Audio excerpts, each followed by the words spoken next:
Hello guys, welcome to KBPO channel. ನಾನು ಆಶಿಕ್. ನಾನೀಗ ಮಾತಾಡೋಕೊಟ್ಟಿರೋಂಥದ್ದು ಆಬ್ವಿಯಸ್ಲಿ ಅಪ್ಕಮಿಂಗ್ ಕನ್ನಡ ಸಿನಿಮಾಸ್ನ ಅಪ್ಡೇಟ್ಸ್ ಬಗ್ಗೆ ಆಗಿರೋದು. ತುಂಬಾ ದಿನ ಆದಮೇಲೆ ನಾನಿಲ್ಲಿ ವೀಡಿಯೋಸ್ ಮಾಡೋದಕ್ಕೆ ಬಂದಿರೋವಂಥದ್ದು. ಸೊ ಗೈಸ್, ಅದನ್ನೇ ಮಾಡಿದೆ. ಲೆಸ್ ಆದ ವಿಡಿಯೋ ಅದೇ ಜೋಶ್ ಜೊತೆಗೆ, ಅದೇ ಒಂದು ಬ್ಯಾಕ್ ಟು ಬ್ಯಾಕ್ ಅಪ್ಡೇಟ್ ಜೊತೆಗೆ ನನ್ನ ಸ್ಟುಡಿಯೋದಲ್ಲಿ, ಆಬ್ವಿಯಸ್ಲಿ ನಾನು ಇಂಡಿಯಾಗೆ ವಾಪಸ್ ಬಂದಿರೋದ್ರಿಂದ ನನ್ನ ಸ್ಟುಡಿಯೋದಲ್ಲಿ ನಿಮಗೆ ಎಲ್ಲ back to back complete updates ನಿಮ್ಮ ಮುಂದೆ ಬರುತ್ತೆ ಅಂತಲೇ ಹೇಳ್ಬೋದು. ಸೊ ಈಗ ಮೊದಲನೇದಾಗಿ ಮಾತಾಡೋದಾದರೆ KD ಸಿನಿಮಾದ ಬಗ್ಗೆ ಮಾತಾಡ್ಕೊಬಿಡೋಣ. ನಿಮಗೆಲ್ಲರಿಗೂ ಗೊತ್ತಿರೋ ಹಾಗೆ KD ಸಿನಿಮಾದಲ್ಲಿ ಸೆನ್ಸರ್ಶಿಪ್ ಪ್ರಾಬ್ಲಮ್ ಬಂತು. ಸೊ ನಾನಿಲ್ಲಿ KD ಬಗ್ಗೆ ಯೋಚನೆ ಮಾಡ್ತಾ ಇಲ್ಲ, ಡಿಯಿಂದ ಹಿಡಿದು KDವರೆಗೆ ಇರೋವಂಥ ಜರ್ನಿ ಹೇಳ್ತೀನಿ. ಸೊ ಫಾರ್ ಎಕ್ಸಾಂಪಲ್, ರೀಸೆಂಟಾಗಿ ಆಗಿರೋಂಥ ಜನನಾಯಕನ್ ಸಿನಿಮಾ ಬಂದಾಗ KVN ಅವರಿಗೇನೆ ಎಲ್ಲ ಇಶ್ಯೂಸ್ ಯಾಕೆ ಆಗ್ತಿದೆ, ಯಾಕೆ ಸೆನ್ಸರ್ಸ್ ಅದು ಇದು ಅಂತೇಳಿ ಹೇಳ್ಬಿಟ್ಟು ಸುಮ್ಮನೆ ಏನಕ್ಕೆ ತೊಂದರೆ ಕೊಡ್ತಿದ್ದಾರೆ KVN ಅವರಿಗೆ. ಯಾಕೆ ಒಂದು ಸಿನಿಮಾ ಅದು KVNನಿಂದ ಇದುವರೆಗೂ ಆಗಿರೋವಂಥದ್ದು ಯಾವುದು ರಿಲೀಸ್ ಆಗಿಲ್ಲ. ಹಾಗೆಯೇ ಟಾಕ್ಸಿಕ್ ಸಿನಿಮಾ ರಿಲೀಸ್ ಆಗಬೇಕಿತ್ತು. ಆಬ್ವಿಯಸ್ಲಿ ನನಗೆ ಗೊತ್ತು ಯಶ್ ಅವರ ವಿಷನ್ ಆಗಿದೆ ಹೀಗಿದೆ ಅಂತ ಹೇಳ್ಬಿಟ್ಟು. ಆದರೆ ಬ್ಯಾಡ್ ಟೈಮ್ ನಡೀತಾ ಇದೆ ತಾನೆ. ವರ್ಲ್ಡ್ ವೈಡ್ ರಿಲೀಸ್ ನೋಡ್ತಾರೆ KVN ಅವರು, ಯಾವಾಗಲೂ ವರ್ಲ್ಡ್ ವೈಡ್ ರಿಲೀಸ್ ಆಗಿರೋವಂಥದ್ದು. ಆಬ್ವಿಯಸ್ಲಿ ಎಲ್ಲ ಥರದ ಆ್ಯಕ್ಟರ್ಸ್ನ ಬಾಲಿವುಡ್ಡಿಂದ ಹಿಡಿದು ಎಲ್ಲ ಕಡೆಯಿಂದನೂ ಆ್ಯಕ್ಟರ್ಸ್ನ ತಂದು ಇಲ್ಲಿ ಹಾಕಿದ್ದಾರೆ. ಹಾಗಿರ್ಬೇಕಾದ್ರೆ ಅದನ್ನು ಪ್ಯಾನ್ ಇಂಡಿಯಾ ಲೆವೆಲಲ್ಲಿ ರಿಲೀಸ್ ಮಾಡಿದ್ರೆ ಏನು ಮಾಡ್ತಾರೆ, ಡಿ ಅಂತ ಹೇಳ್ಬಿಟ್ಟು ಡಿ ಬಾಸ್ ಅವರ ಸಿನಿಮಾ ಏನು ಅನೌನ್ಸ್ಮೆಂಟ್ ಆಗುತ್ತೆ ಪ್ರೇಮ್ ಅವ್ರ ಜೊತೆ, ಅದು ಕೂಡ ರಿಲೀಸ್ ಆಗಲಿ. ಎಲ್ಲ ಆಬ್ವಿಯಸ್ಲಿ ತುಂಬಾ ಇಶ್ಯೂಸ್ ಆಯಿತು. ಯಾಕೆ ಅಲ್ಲ KVN ಅಂಡರಲ್ಲಿ ಯಾರು ಹೋಗ್ತಾರೆ ಅವರೆಲ್ಲ ಯಾಕೆ ಅಷ್ಟೊಂದು ಬೆಳಕಿಗೆ ಬರ್ತಾರೆ, ಯಾಕೆ ಆ ಸಿನಿಮಾ ರಿಲೀಸೇ ಆಗ್ತಾಯಿಲ್ಲ, ಇದೊಂದು ಕ್ವಶನ್ ಮಾರ್ಕ್ ಆಗಿರೋ ಅಂಥದ್ದು. ಸೊ ಈಗ ಟ್ರೈಲರ್ ಬಗ್ಗೆ ಮಾತಾಡೋದಾದರೆ KD ದ ಡೆವಿಲ್ ಇದ್ರದ್ದು ಟ್ರೈಲರ್ ನೋಡಿದಾಗ ನನಗೆ ಆಬ್ವಿಯಸ್ಲಿ ನನಗೆ ಸ್ವಲ್ಪ ಓವರ್ ಅನ್ನಿಸ್ತು, ಆಯಿತಾ. ಆದರೆ ಈ ಸಿನಿಮಾದಲ್ಲಿ ಆ ಜಸ್ಟ್ ಗ್ಯಾಂಗ್ಸ್ಟರ್ ಅಲ್ದೇ ಬೇರೆ ಏನೋ ಪೋರ್ಟ್ರೇ ಮಾಡೋಕೆ ಕೊಟ್ಟಿದ್ದಾರೆ. ಅದು ಸಿನಿಮಾ ನೋಡಿದ್ಮೇಲೆ ಗೊತ್ತಾಗುವಂಥದ್ದು.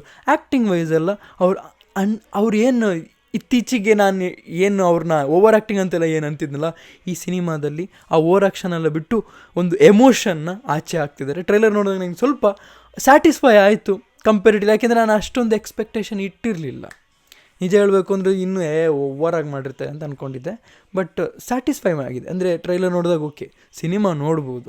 ಅದಾದಮೇಲೆ ಕಾಂಕ್ವರಿಂಗ್ ವರ್ಲ್ಡ್ ವೈಡ್ ಜೂನ್ 11 ಯಾವುದು ಜೂನಿಯರ್ NTR ಅವರು ನೀಲ್ ಅವ್ರ ಜೊತೆ, ಪ್ರಶಾಂತ್ ನೀಲ್ ಅವ್ರ ಜೊತೆ ಬರ್ತಿರೋವಂಥ ಸಿನಿಮಾ ಆಗಿರೋವಂಥದ್ದು. May 20th ರಿಲೀಸ್ ಆಗುವಂಥದ್ದು. ಆಬ್ವಿಯಸ್ಲಿ ಇಲ್ಲಿ ಅವರು ಹ್ಯೂಜಾಗಿ ಕಾಣಿಸ್ತಿದ್ದಾರೆ.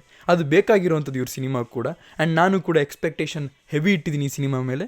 ಸಿನಿಮಾ ಕಾನ್ ಎಲ್ಲದಕ್ಕೂ ಹೋಗ್ಬಿಟ್ಟು ಇವರು ರಾವಣನ ರೆಪ್ರೆಸೆಂಟ್ ಮಾಡಬೇಕಾದ್ರೆ ಎಲ್ಲರೂ ಕೇಳಿದ್ದು ಟಾಕ್ಸಿಕ್. ಅದು ಖುಷಿಯಾಗಿರೋಂಥ. ಸೊ ನೀವು ಅಂದ್ಕೊಂಡಿರ್ಬೋದು ಟ್ರೈಲರ್ ನೋಡಿದ ತಕ್ಷಣ ಇಡೀ ವರ್ಲ್ಡ್ ವೈಡಲ್ಲಿ ಯಾಕೆ ವಾರ್ನರ್ ಬ್ರೋಸ್ನ ರಿಲೀಸ್ ಮಾಡಬೇಕು ಅಂತ. ಇಲ್ಲ, ಒಂದು ಥಿಯೇಟ್ರಲ್ಲಿ ಕೂತ್ಕೊಂಡು ಎಷ್ಟೋ ಜನ ಈಗ ಪ್ರೆಸ್ ಮೀಟ್ ಮಾಡ್ತಾರಲ್ಲ, ಅದೇ ರೀತಿ ಒಂದು 9 ಮಿನಿಟ್ಸ್ನ ಗ್ಲಿಮ್ಸ್ನ ತೋರಿಸಿದ್ದಾರೆ, ಆಯಿತಾ.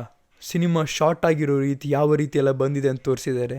ಅದಕ್ಕೋಸ್ಕರನೇ ಟಾಕ್ಸಿಕ್ ಆ ರೀತಿ ಫೇಮಸ್ ಆಗಿರೋವಂಥದ್ದು. ಅದಕ್ಕೋಸ್ಕರನೇ ಈಗ ಟಾಕ್ಸಿಕ್ ಎಲ್ಲರೂ ವರ್ಲ್ಡ್ ವೈಡ್ ಚರ್ಚೆ ಮಾಡ್ತಿರೋವಂಥದ್ದು. ಓಕೆ, ಫೈನಲ್ ಆಗಿ ಒಂದು ವಿಷಯನ ಇಲ್ಲಿ ಮಾತಾಡಬೇಕಾಗಿರೋವಂಥದ್ದಿದೆ. ಏನಂತಂದರೆ ಡಿ ಬಾಸ್ ಅವರ ಸಿನಿಮಾಸ್ ಯಾವುದು ಬರುತ್ತೆ ಯಾವುದು ಬರಲ್ಲ ಇದೆಲ್ಲ ಮಾತಾಡೋದಕ್ಕಾಗಲ್ಲ ಈಗ.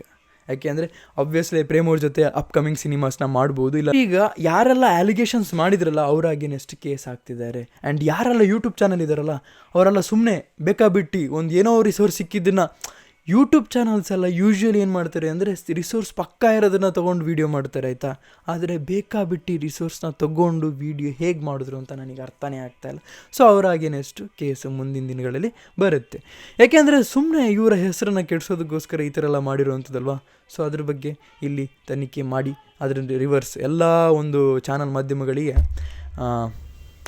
ಪ್ರಾಬ್ಲಮ್ ಆಗೇ ಆಗುತ್ತೆ ಅಂತಲೇ ಹೇಳ್ಬೋದು. ಅಪ್ಕಮಿಂಗ್ ಡೇಸ್ ಡಿ ಬಾಸ್ ಅವರ ರೈಸ್ ಅಪ್ನ ನೀವು ನೋಡೋದಕ್ಕೆ ಸಿಗುತ್ತೆ, ನಿಮಗೆ ನೋಡೋದಕ್ಕೆ ಸಿಗುತ್ತೆ. ಆವಾಗ ನಿಮಗೊಂದು ಸ್ಯಾಟಿಸ್ಫ್ಯಾಕ್ಷನ್ ಲೆವೆಲ್ ಇರುತ್ತಲ್ಲ.